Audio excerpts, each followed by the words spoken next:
So Mexico pulled off one of the biggest cartel kingpin takedowns in a decade, but the ripple effects are already shaking the entire underworld of Mexico at this point. Mexican special forces backed by razor-sharp U.S. intelligence hit a fortified compound in Tlalpan, Jalisco on February 22nd.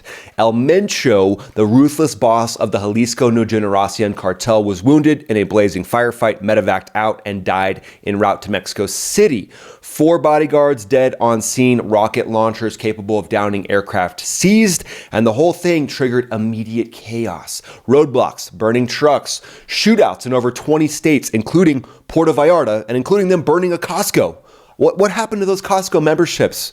Do we get refunded for the month? But here's the part that nobody's saying out loud. We'll cover the entire raid itself, what went on there, but CJNG is essentially in retaliation mode right now. And the fragmented Sinaloa cartel seems to be sitting back with a massive grin. Stick around to the end for a wild hypothetical scenario on what Sinaloa does from here, and I'm gonna give you the details and the information on why potentially we saw the CJNG group taken down and not the Sinaloa cartel. But a quick teaser before we dive fully. Remember AMLO? That's Andres Manuel Lopez Obrador, Mexico's president from 2018 to 2024 and founder of the ruling Morena party. His big signature policy was abrazos no balazos, hugs not bullets, pushing social programs over direct military confrontation with the cartels.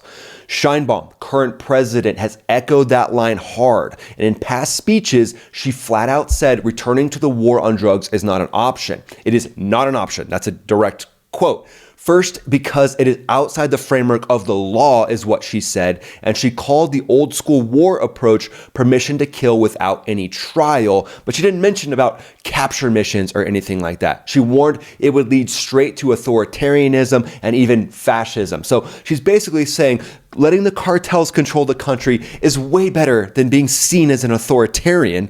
We don't want to be seen as an authoritarian. I mean, that's the worst thing ever. Cartels executing people, shipping fentanyl all over the world. That's way better than someone calling me that mean name of an authoritarian. And then check out this breaking news as of yesterday. So this is from Mexico City. President Claudia Sheinbaum said she is considering legal action following a comment by tech billionaire Elon Musk, the world's richest man, alleging that she was connected to the cartels. Musk's post on X followed the capture and killing of Jalisco No Generacion cartel leader Nemesio Asguera El Mencho by Mexican security forces. In the post, Musk responded to a 2025 video of Sheinbaum, which we just talked about, discussing cartel violence and alleged that she was saying what her cartel bosses tell her to say. He did not provide further evidence, but we will be talking about that here in a second. The allegations run deep that Sinaloa factions helped shape this whole thing and this whole philosophy by quietly funding Moreno campaigns back all the way to 2006, all the way through 2018, in exchange for lighter pressure. Just let's do a hugs not bullets approach. Here's a few $1 million. Let's just keep saying hugs not bullets. How's that sound, Sheinbaum? Is this just a coincidence that the raid was on El Mencho, happened to be one of the biggest competitors of Sinaloa, and this is the first move when Sheinbaum starts sounding a little bit tougher? I'm sure it's just a coincidence that Sheinbaum didn't take down the alleged funders of her campaign with Sinaloa. Yeah, I'm sure that's just all a coincidence, and this just happened to be the best option at this time. But let's set the stage a little bit, because El Mencho wasn't just another narco. He built the CJNG into Mexico's most violent militarized cartel, controlling fentanyl labs, precursor routes from Asia, and brutal expansion into territories that used to belong to Sinaloa.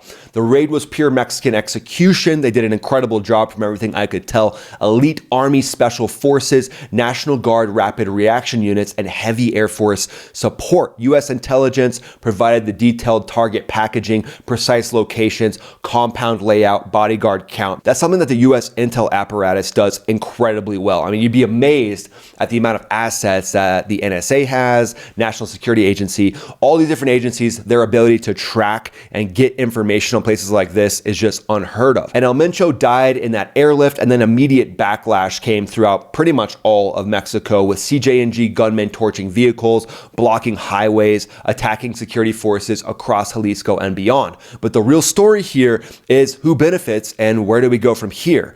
CJNG under El Mencho turned into a monster. Tanks, drones, RPGs that had already shot down a Mexican helicopter back in 2015. And these cartels, especially the CJNG, are expert drone operators at this point. They even smuggled people in to drone training academies in Ukraine to learn how to operate drone swarms and learn how to operate explosive drones that can go in and do kamikaze style attacks. They've typically been using these drones against each other, but we did see that incursion into El Paso airspace a few weeks ago. They supposedly muscled into Sinaloa's old plazas in Jalisco, Michoacan, Juawanto. Superior firepower and savage recruitment is the name of the game for that cartel. But now the head of the cartel is gone, and the retaliation that we're seeing is fierce. It looks to be lightening up a little bit as of today, but resources in the Mexican government are likely stretched extremely thin. Sub-factions are already snarling at each other for succession. Meanwhile, Sinaloa, once unified under El Chapo and El Mayo, have been a hydra for years. El Chapo's sons, the Chapitos, Ivan and Alfredo, run aggressive operations, fentanyl labs, border routes, and on the other side, El Mayo's remnants, La Maiza, led by Mayito Flaco, play the quiet money laundering game. They're trying to basically become legit, with Sinaloa trying to blend more into the legitimate economy of Mexico. So some of the key takeaways here, the shock value is insane. US intel plus Mexican special operations got one of the top drug kingpins in the entire world. This is a huge win, and I got to give credit where credit's due. And the fact that they were able to seize anti-aircraft weaponry in this raid shows how militarized the cartels have gotten. But the biggest takeaways, El Mencho's death rips open a vacuum in the CJNG heartland. And these are areas, strangely enough, that the Sinaloa cartel, which has been said to be some of the backers of the current Mexican president, Sheinbaum, they've lost territory here. So,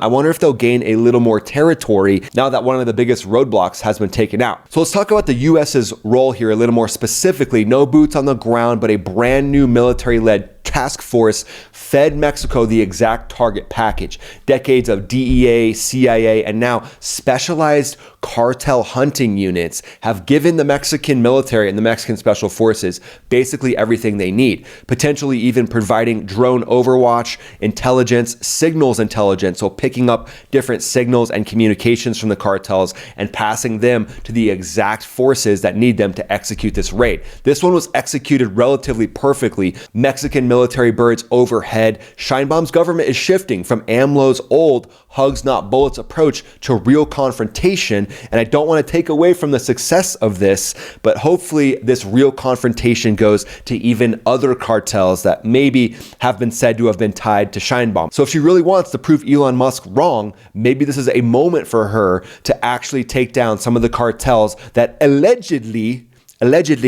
supported her campaign and supported her predecessor's campaign and helped them create the hugs not bullet approach.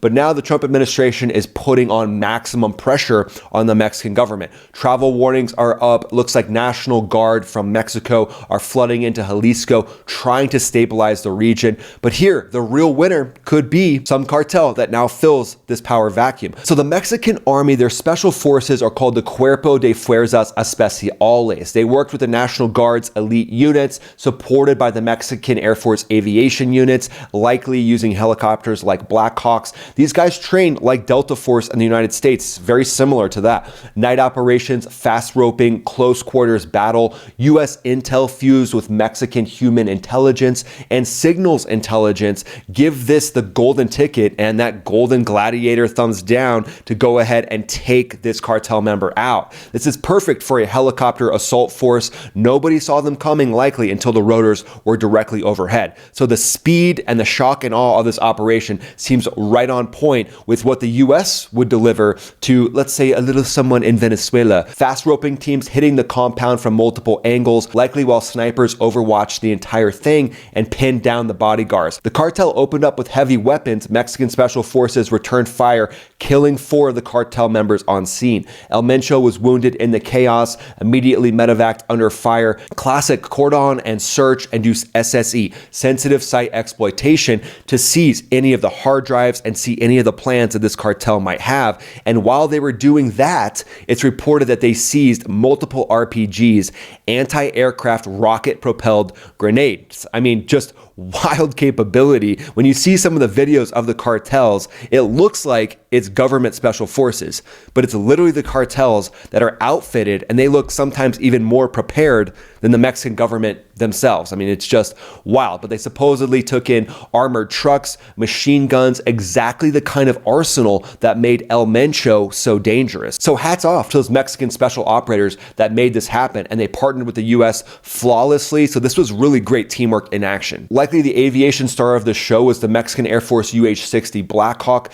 These bad boys handle troop insertion, fast rope deployment, close air support with side-mounted M134 miniguns that can rip off 4,000 rounds per minute. Door gunners on these things are said to have also lit up cartel positions in Puerto Vallarta follow-on operations. You've also got the heavier EC-725 Cartel for medevac under fire and Bell 412s for rapid reaction. The Mexican Special Operations Forces dovetail and team up very seamlessly with their rotary wing assets. These birds give those special operators the speed and the firepower they need to hit hard, extract the target, and get out alive while cartel gunmen ate lead from above. So let's move to a section I like to call 4D chess. So a bigger picture on the hugs not bullets policy is the shifting, because even if Scheinbaum was backed before by cartels, who knows, maybe she's becoming slightly more legit. But her predecessor launched that in 2018 as the Morena party's core security philosophy: address poverty and root causes